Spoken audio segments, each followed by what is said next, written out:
Sunday at 2 p.m. on the corner of College and Clayton.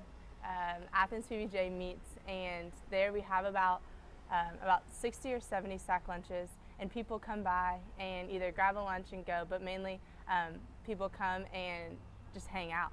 And it's for about 2 hours. We're just stand on that corner, just hanging out with our friends, and at the end of it, we'll all circle up and we'll just have time to just share our names and just open the floor for everyone just to share about what's been going on in their weeks.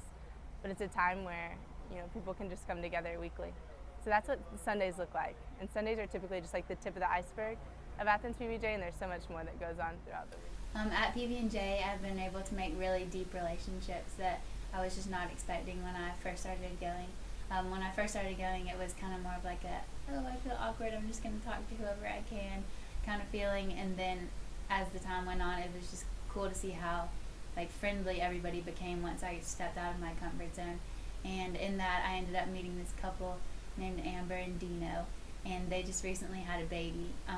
So I'd known them for 6 months maybe, and then during the summer, I got a phone call from them. And it was Amber, and she left me a voicemail because I didn't answer. She was like, "Hey Morgan, just call me back when you can." So I called her back, and she answered really excitedly and was like, "Hey, I have big news. You know I'm having a baby, but I'm just wondering if you'd want to be the god sister." And I was like, "What?" I was so honored. And it was just cool because I was like, "What?" She wants me to be a god sister to her little baby, and it was just blew my mind. But was so thankful that I had a big enough impact on her to where she would want to ask me to do that. And I don't even really know what a god sister entails, but apparently it just means showing up when she has the baby and being a good friend to her and supporting her through pregnancy, which is just exciting because she's one of my friends, and I would support anybody through a pregnancy if they're one of my friends, obviously. So it was awesome, and now they have the cutest little baby. And yeah, I would just say that it was incredible to be able to go to the hospital. That was one of my first friends that's ever had a baby, so that was pretty cool. And it was just normal because she's one of my friends.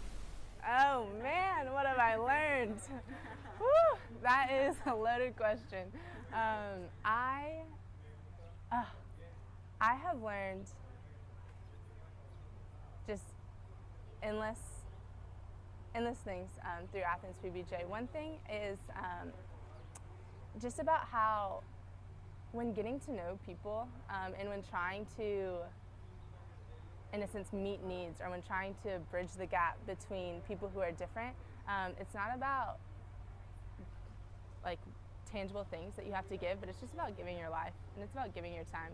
One of my favorite memories about PB&J was this one time when it was my friend Jeremiah's 23rd birthday, and I had met him through PB&J, and we were just talking one day, and he had mentioned how he liked red velvet cake, and then the next week he had mentioned that his birthday was coming up.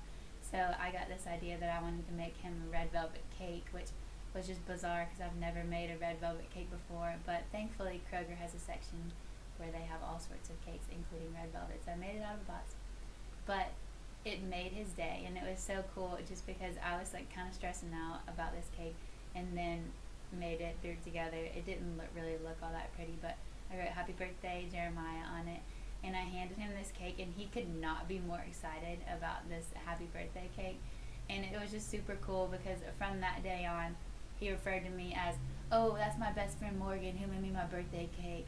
She's so great because she made me my birthday cake." And it was always just something that he mentioned, and I was like, wow, that really, I take it for granted how people make me birthday cakes. Now my mom gets me one every year, but he just didn't have that, and it was cool just to be that friend for him. So that was just a funny story, and how he still calls me that to this day. Please, if you are just interested or curious or want to step outside your comfort zone a little bit and get to know some of the people of Athens, please come Sundays at 2 o'clock on the corner of College and Clayton. We're always there, rain, shine, if it's Christmas, if it's Mother's Day, whatever, we'll be there. And so just come join us. You can eat a sandwich, or you can just stand there and get to know some new faces.